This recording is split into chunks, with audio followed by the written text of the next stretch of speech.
പുഴയ്ക്കൽ ശോഭ സിറ്റിയിലെ ടോപ്പാസ് ഫ്ളാറ്റിൽ മൂത്തേടത്ത് അടിയാട്ട് വീട്ടിൽ സുന്ദർ മേനോൻ. അറിയാതിരിക്കില്ലല്ലോ അല്ലേ?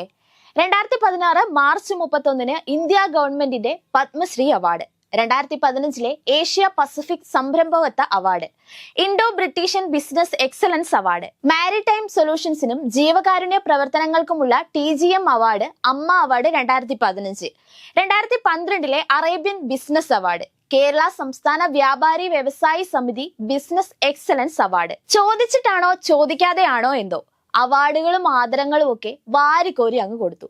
എന്നിട്ടിപ്പോ നിങ്ങളുടെ ഹീറോ എന്ത് ചെയ്യുന്നു? ജയിലിലേക്ക് പോയിട്ടുണ്ട്.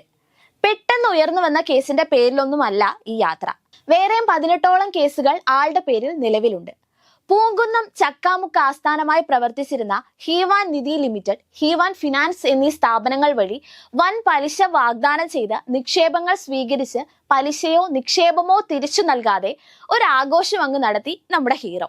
ചെറിയ ഇടപാടുകളൊന്നുമല്ല, 7.78 കോടി രൂപയുടെ തട്ടിപ്പ്. തൃശൂർ ജില്ലയിലും പുറത്തുമായി 20ലധികം ശാഖകളും 1000-ലേറെ നിക്ഷേപകരുമാണ് ഹീവാൻസ് ഫിനാൻസ് എന്ന സ്ഥാപനത്തിന് ഉണ്ടായിരുന്നത്. സ്ഥാപനത്തിന്റെ ചെയർമാനായിരുന്നു സുന്ദർ മേനോൻ. നിക്ഷേപങ്ങൾ തിരികെ ലഭിക്കാതായതോടെ 18 പേർ നൽകിയ പരാതിയെ തുടർന്നാണ് ഇപ്പോൾ സുന്ദർ മേനോൻ അറസ്റ്റിലായിരിക്കുന്നത്. ഇതിന്റെ വേറൊരു ഹൈലൈറ്റ് എന്തെന്നാൽ, ജമ്മു കാശ്മീരാണ് ഹീവാൻസ് ഫിനാൻസിന്റെ ആസ്ഥാനം എന്നായിരുന്നു വമ്പൻ പരസ്യങ്ങൾ പ്രചരിച്ചിരുന്നത്. എന്നാലോ യഥാർത്ഥത്തിൽ ജമ്മുവിൽ ഒരു ഓഫീസ് പോലും ഈ സ്ഥാപനത്തിനില്ല. എന്നാൽ കേരളത്തിലോ സ്ഥാപനത്തിന് ബ്രാഞ്ചുകളോട് ബ്രാഞ്ചുകൾ ഉണ്ട് താനും. വിശ്വസ്തരുടെ വിശ്വസ്ത സ്ഥാപനമായിരുന്ന ഹീവാൻസ് ഫിനാൻസിൽ നിക്ഷേപകരുടെ കൊയ്ത്തായിരുന്നു. പതിയെ നിക്ഷേപത്തിന്റെ കാലാവധി പൂർത്തിയാകുന്നതോടെ തുക ഇരട്ടിയായി തിരികെ നൽകുമെന്ന് വാഗ്ദാനം നൽകിയ സ്ഥാപനത്തിൽ മുതൽ പോലും ഇല്ലെന്നായി. അതോടെ കാലാവധി കഴിഞ്ഞിട്ടും തുക ലഭിക്കാതായതോടെ നിക്ഷേപകർ പരാതിയുമായി രംഗത്തെത്തി. 2016 തുടങ്ങിയ സ്ഥാപനത്തിൽ നിന്നും 2023 ഏപ്രിൽ മുതലാണ് പണം തിരിച്ചു കിട്ടാതായി തുടങ്ങിയത്.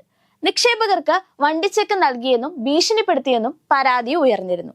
പരാതികളുടെ എണ്ണം കൂടിക്കൂടി വന്നപ്പോൾ മാസങ്ങൾക്ക് മുമ്പ് സ്ഥാപനം പൂട്ടിക്കെട്ടി. പിന്നാലെ കഴിഞ്ഞ മെയ് മാസം പ്രതിയുടെയും ഡയറക്ടർമാരുടെയും സ്വത്ത് മരവിപ്പിക്കുകയും ചെയ്തു.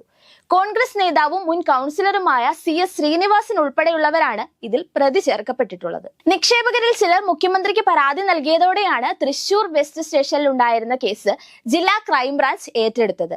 തൃശൂർ സിറ്റി ജില്ലാ ക്രൈംബ്രാഞ്ചാണ് സുന്ദർ മേനോനെ അറസ്റ്റ് ചെയ്തത്. തൃശൂർ ജുഡീഷ്യൽ മജിസ്ട്രേറ്റ് കോടതി 14 ദിവസത്തേക്കാണ് റിമാൻഡ് ചെയ്തിരിക്കുന്നത്.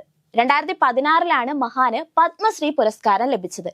കേസുകളിൽ പ്രതിയായതോടെ പത്മശ്രീ തിരിച്ചെടുക്കണമെന്നാവശ്യപ്പെട്ട് കോഴിക്കോട് സ്വദേശി പത്മനാഭൻ രാഷ്ട്രപതിക്ക് ഹർജി നൽകിയിരുന്നു. പല കേസുകളുള്ള കൂടെ തൃശൂരിലുള്ള പെൺകുട്ടിയെ ആക്രമിച്ച കേസിലും വിചാരണ നേരിടുന്ന മിടുക്കൻ കൂടിയാണ് സുന്ദർ മേനോൻ. ആ മഹാനാണല്ലോ പത്മശ്രീ ഒക്കെ കൊടുത്ത് ആദരിച്ചത്. രാജ്യത്തെ പരമോന്നത ബഹുമതിയായ പത്മ അവാർഡിന്റെ ബഹുമതി കൂടിയാണ് ഈ മഹാൻ കളഞ്ഞു കുളിച്ചിരിക്കുന്നത്.